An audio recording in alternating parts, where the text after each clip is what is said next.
জঙ্গল মানেই রহস্য, জঙ্গল মানেই অ্যাডভেঞ্চার। কিন্তু যদি কেউ এই জঙ্গলে হারিয়ে যায় তাহলে তার অবস্থা কী হতে পারে? চলুন আজকের অ্যামাজনের জঙ্গলে কোনো কাল্পনিক কাহিনী নয়, একজনের সঙ্গে ঘটে যাওয়া সত্য ঘটনা নিয়ে মুভির এক্সপ্লেন করতে চলেছি। আজকের মুভি জঙ্গল। মুভির শুরুতে দেখা যায় এই লোকটিকে। এর নাম হলো ইওসি। ইওসি 3 বছর আর্মিতে কাজ করে 1980 সালে ইসরায়েল ছেড়ে চলে আসে, কারণ তার জীবনের মূল লক্ষ্য ছিল অ্যাডভেঞ্চার। অজানা রহস্য উদ্ধার করা ছিল তার অন্যতম জীবনের উদ্দেশ্য। এই উদ্দেশ্যে রওনা দেয় দক্ষিণ আমেরিকার পলিবিয়ান শহরে। এখানে তার দেখা হয় মার্কাস নামে এই ব্যক্তির সঙ্গে। মার্কাস একজন স্কুল টিচার এবং খুবই হাসিখুশি মানুষ। প্রথম আলাপেই তারা দুজনে খুব ভালো বন্ধু হয়ে যায়। এরপর তারা দুজনে একসাথে ঘুরতে থাকে এবং এইভাবে ঘুরতে ঘুরতে একদিন মার্কাসের সঙ্গে দেখা হয় তার বন্ধু ক্যাবিনের। ক্যাবিন একজন ফটোগ্রাফার যারা কিনা গভীর জঙ্গলে ফটো তোলে। এরপর তাদের তিনজনের মধ্যে খুব ভালো বন্ধু হয়ে যায়। সময় কিন্তু বেশ ভালোই কাটছিল। একদিন বাজারে গিয়ে পরিচিত হয় কার্ল নামে এই ব্যক্তির সাথে। পরিচয় হওয়ার পর কার্ল ইওসিকে বলে, আমার কাছে এমন একটা জায়গার খোঁজ আছে যেখানে অরণ্য ততটাই গভীর যতটা রহস্যজনক, এবং সেই জঙ্গলের মধ্যে লুকিয়ে আছে এক অজানা ভয়ানক আদিবাসী যারা আমাদের সমাজ থেকে অনেক আলাদা। আমাদের সমাজ অনেক সভ্য এবং শিক্ষিত হলেও তাদের সেই ভয়ঙ্কর জঙ্গলের মাঝখানে এখনও আদিম যুগ চলছে। তাদের খোঁজ কেউ জানে না। আপনি যদি চান তাহলে আমার সঙ্গে সেখানে যেতে পারেন। ইওসি এই সব কথা শুনে খুব খুশি হয়ে তার সমস্ত কথা মার্কাস ও কেবিনকে জানায়। মার্কাস এবং কেবিনের এইসব কিছু বিশ্বাস করে না যে বর্তমানে কোনো জঙ্গলের মধ্যে আদিম যুগ চলছে। ইওসির কথা শুনে কার্লের সঙ্গে দেখা করতে রাজি হয় তারা। কার্ল তাদেরকে একটা ম্যাপ দেখায় এবং সেখানে কিছু অজানা জায়গার কথা বলে, যেখানে শুধুমাত্র আদিবাসীরা নয়, তার সাথে রয়েছে গুপ্তধন। কিন্তু এসব কথা মার্কাস ও কেবিনের তেমন একটা বিশ্বাসযোগ্য বলে মনে হয় না। তাদের মধ্যে 2-1 জন ভয়ঙ্কর জঙ্গলের মাঝখানে যাওয়াতে আপত্তি করলেও কিন্তু শেষ পর্যন্ত তারা সবাই রাজি হয়ে যায়। কার্ল তাদেরকে বলে যে জঙ্গল সম্পর্কে সব কিছু জানি আমি, যে কোনো বিপদ আপদ যদি আসে তাহলে আমি সামলে নেব, চিন্তা করো না। এরপর তারা প্রয়োজনীয় জিনিসপত্র নিয়ে রওনা হয়। এখানে বলে রাখি, প্রয়োজনীয় জিনিসের মধ্যে ইওসি কিন্তু আসার সময় একটা ধার্মিক বই নিয়ে এসেছিল। এরপর তারা প্রবেশ করে অ্যামাজনের গভীর জঙ্গলে, যেখানে চারিদিকেই শুধুমাত্র সবুজ আর সবুজ এবং নানান রকম জানা অজানা পশু পাখি আর নদী, ঠিক যেটার উদ্দেশ্যে তারা এসেছিল। এবং সারাদিন হাঁটার পর একটা নিরাপদ জায়গা দেখে সেখানে রাত কাটানো, আবার পরের দিন সকালে গভীর জঙ্গলে যাওয়ার জন্য বেরিয়ে পড়া। একটু একটু করে তারা গভীরতম জঙ্গলের মধ্যে ঢুকে পড়ছিল। জঙ্গলের পরিবেশের সাথে তারা ধীরে ধীরে পরিচিত হতে থাকে। এদিকে দেখা যায় বাকি 3 জনের কাছে এই ভয়ঙ্কর জঙ্গল নতুন হলেও কার্ল কিন্তু খুবই অভিজ্ঞ ছিল। সে চারপাশের আকাশ আবহাওয়া দেখে বলে দিতে পারত কখন বৃষ্টি হবে, কখন আবহাওয়া পরিষ্কার থাকবে। জঙ্গলের ভিতরে তারা হাঁটতে হাঁটতে এমন একটা জায়গায় এসে পৌঁছায় যেখানে বেশ কিছু মানুষ একটা জনবসতি গড়ে তুলেছে। সেখানে কিছুদিন কাটানোর পর তারা আবার আদিবাসীর উদ্দেশ্যে রওনা হয়। যাবার পথে নদী থেকে একটা পাত্রের সাহায্যে কিছু পাথর তুলে ইওসি এক টুকরো সোনাও খুঁজে পায়। জঙ্গলে যেতে যেতে কার্ল একটা বানর দেখতে পায় এবং দেখার সাথে সাথে সেটাকে গুলি করে দেয় এবং শেষ পর্যন্ত সেই বানরটিকে রাতের খাবার হিসেবে তৈরি করে। দীর্ঘদিন জঙ্গলে হাঁটার জন্য মার্কাসের পায়ে এক ধরনের ঘা হয়ে যায়। কার্ল তার চিকিৎসা করলে দেখা যায় ধীরে ধীরে সে আর চলার মতো অবস্থায় নেই। একসময় কার্ল জানায় এখন তারা যেখানে আছে তার থেকে মাত্র 4 দিন যদি হাঁটাহাঁটি করে তারা পৌঁছায় তাহলে তারা এমন একটা জায়গায় পৌঁছাবে যেখানে আর একটা জনবসতি আছে। কিন্তু মার্কাসের পক্ষে হেঁটে যাওয়া কিছুতেই সম্ভব নয়। তাই তারা ঠিক করে যে তারা নদীপথে যাবে সবাই মিলে। তারা একটা ভেলা তৈরি করে। এরপর তারা ভেলায় চড়ে নদী পার করতে শুরু করে। নদীতে যেতে যেতে দেখা যায় এক জায়গায় নদীর স্রোত প্রচণ্ড বেশি। স্রোতের ভেলায় ওলটপালট করতে শুরু করে। একে মার্কাসের এরকম অবস্থা, তার মধ্যে নদীর প্রবল স্রোত, কোনো রকমে তারা সামনের পাড়ে উঠে আসে। পরের দিন কেভিন ও ইওসি ঠিক করে তারা জঙ্গলের গভীরে যাবে না, নদীপথে যাবে। আর মার্কাসের নিয়ে যদি নদীপথে যাওয়া যায় তাহলে মার্কাসের ক্ষতি হতে পারে। তাই কেভিন তাকে সঙ্গে নিতে চায় না। তাই মার্কাস কেভিনের সিদ্ধান্তে অসন্তুষ্ট হয়ে ঠিক করে যে সে কার্লের সঙ্গে জঙ্গল ছেড়ে আবার অ্যাপোলোতে ফিরে যাবে। অ্যাপেলো অর্থাৎ যেখান থেকে তারা যাত্রা শুরু করেছিল, সেই জায়গাটার নাম ছিল অ্যাপেলো। এরপর কেভিন ও ইওসি কার্লের কাছ থেকে নদীপথে যাওয়ার রাস্তাটা চিনে নেয়। কিন্তু কার্ল তাদেরকে বলেন আর কিছু দূর যাওয়ার পর কিন্তু নদীর প্রবল স্রোত আছে এবং সেটা পার করে যদি যাও এমন একটা জায়গা আছে যে জায়গা ভেলা নিয়ে স্রোতের মধ্যে কিন্তু টিকে থাকা অসম্ভব। সুতরাং তোমরা দুজনে মৃত্যুর দিকে পা বাড়াচ্ছ। এই বলে কার্ল ও মার্কাস সেখান থেকে চলে যায়। এদিকে ইওসি আর কেভিন কার্লের কথায় গুরুত্ব না করে তাদের যাত্রা শুরু করে নদীপথে। দীর্ঘদিন এইভাবে নদীতে যাত্রা করতে করতে একদিন দেখা যায় তারা গভীর জলাশয়ে ভাসতে ভাসতে একটা খরস্রোতা জলপ্রবাহের কাছে চলে এসেছে। আসলে এটা ছিল সেই জলপ্রবাহ যার কথা কার্ল তাদেরকে বলেছিল।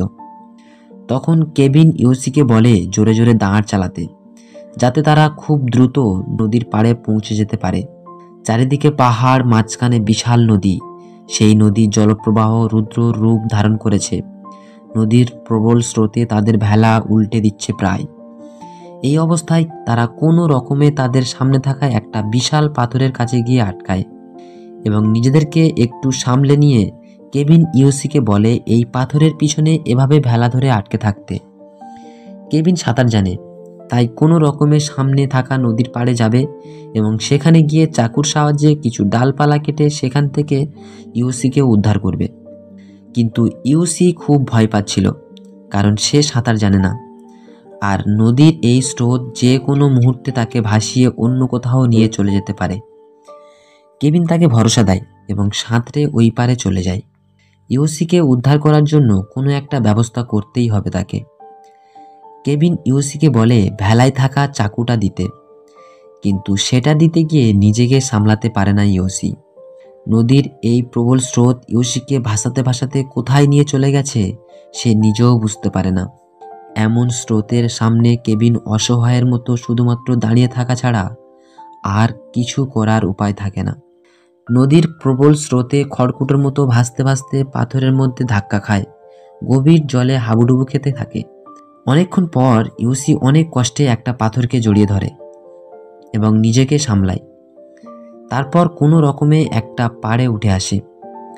ইউসি একটু একটু করে পাথর ধরে উপরে সমতলে ওঠার চেষ্টা করে, কিন্তু অনেক দূর উপরে ওঠার পর সে আবারও পা পিছলে পড়ে যায়। কিন্তু ইউসি হাল ছাড়ে না, অনেক কষ্টে উপরে উঠে আসে। সে কেভিনকে চিৎকার করে ডাকে, কিন্তু কোনো সাড়া পায় না। সাড়া পাবে কি করে, সে তো অনেক দূরে চলে এসেছে। একসময় নদীতে তার ব্যাগটা ভেসে আসতে দেখে কোনো রকমে জলে ঝাঁপ দিয়ে ব্যাগটাকে উদ্ধার করে এবং তারপর ব্যাগ থেকে একটা ওষুধের বোতল বের করে একটা ওষুধ খায়। এই ওষুধের বোতলটা কার্ল তাদেরকে সঙ্গে নিয়ে যেতে বলেছিল। এটা এমন একটা ওষুধ বা এনার্জি ট্যাবলেট যেটা খেলে মানুষের ক্লান্তি কেটে যায়। এরপর সে পাহাড়ের উচ্চতা পেরিয়ে উপরে উঠে অনেক জায়গায় গিয়ে তার বন্ধু কেভিনকে খোঁজার চেষ্টা করে, কিন্তু সে কেভিনকে কোথাও খুঁজে পায় না। এরপর সে একটা নোটপ্যাডের মধ্যে কিছু একটা লেখে এবং সেটাকে কাপড়ের মধ্যে মুড়িয়ে রেখে অন্যদিকে চলে যায়, যাতে হারিয়ে না যায় এবং কেভিন যাতে এই চিহ্ন দেখে তাকে সহজেই খুঁজে পায়। দেখতে দেখতে 6 দিন পার হয়ে যায়। একাকী গভীর জঙ্গলে এদিকে ওদিকে যেতে থাকে। এরপর একসময় সে একটা গাছে উঠে সেখানে থাকা একটা বিষধর সাপকে পাথর দিয়ে থেঁতলে মেরে ফেলে, শুধুমাত্র ওই গাছের ফল খাওয়ার জন্য। এরপর সারাদিন জঙ্গলের এদিকে ওদিকে ঘুরে রাতে কোনো একটা জায়গায় গিয়ে শুয়ে পড়ে। এভাবেই তার দিন কাটতে থাকে।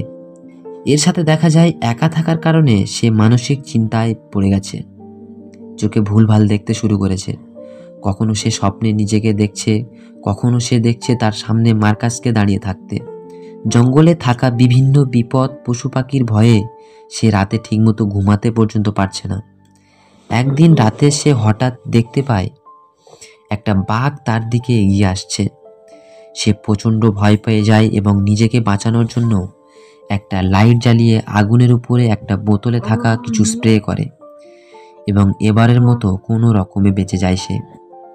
পরদিন সকালে দেখা যায় ইউসির কপালে প্রচণ্ড যন্ত্রণা হতে থাকে। দেখা যায় তার কপালে একটা অংশ অনেকটাই ফুলে রয়েছে। আসলে কিছুদিন আগে তার মাথায় কোনোভাবে একটা যোগ ঢুকে গিয়েছিল এবং সেটা কিছুদিন ওইভাবেই ছিল, কিন্তু এবার আর যন্ত্রণা সহ্য করতে না পেরে তার কাছে থাকা একটা জিনিস দিয়ে তার কপাল কেটে ওই যোগটাকে বের করে। আর এটা আমাদের চারপাশে যেসব যোগ দেখা যায় সেই যোগ নয়, অ্যামাজনের ভয়ঙ্কর যোগ। ইউসি এতটাই নিরুপায় হয়ে যায় যে জঙ্গলে হাতের সামনে পাওয়া জিনিস খাওয়া ছাড়া তার কাছে প্রাণ বাঁচানোর আর কোনো উপায় থাকে না। সে জঙ্গলের এদিকে ওদিকে ঘুরতে থাকে আর নিজের কাছে থাকা একটা ম্যাপ দেখে এখান থেকে বের হওয়ার রাস্তা খোঁজার চেষ্টা করে। এইভাবে দীর্ঘদিন জঙ্গলে হাঁটার কারণে ইউসির পায়ে মার্কাসের মতো ঘা হয়ে যায়। পরের দিন জঙ্গলে হাঁটার সময় সে একটা পায়ের ছাপ দেখতে পায়। তখন সে ভাবতে থাকে আশেপাশে হয়তো কোনো মানুষ রয়েছে, তাই সে জোরে জোরে ডাকতে থাকে। হঠাৎ তার সামনে দুটো ডিমের খোলা পড়ে থাকতে দেখে। তখন সে বুঝতে পারে ওই পায়ের ছাপ অন্য কারণ নয়, বরং তার নিজেরই, কারণ কালকের হাঁটার সময় সে এই ডিম দুটো খেয়েছিল। সে বুঝতে পারে যে সে আস্তে আস্তে মানসিকভাবে ভেঙে পড়েছে। কখনো সে নিজেকে দোষ দিতে থাকে কারণ কার্ল ও মার্কাসের বারণ না শুনে তারা দুজনে চলে এসেছিল। ভাবতে ভাবতে হঠাৎ বৃষ্টি চলে আসে। সে তার বইটা জড়িয়ে ধরে উপরওয়ালার উপর ভরসা রেখে রাতটা কোনো রকমে কাটিয়ে দেয়। এদিকে কেভিনকে কোনো এক নদীর পাশে পড়ে থাকতে দেখা যায়। ওখানে কিছু লোক তাকে লোকালয়ে নিয়ে আসে। সেখানে সে সুস্থ হয়ে ওখানকার ফরেস্ট অফিসারের কাছে গিয়ে বন্ধুদের খোঁজার আবেদন করে। কেভিনের কথা মতো ফরেস্ট অফিসার কেভিনকে নিয়ে জঙ্গলের মধ্যে বন্ধুদের খোঁজার জন্য প্লেন নিয়ে বার হয়।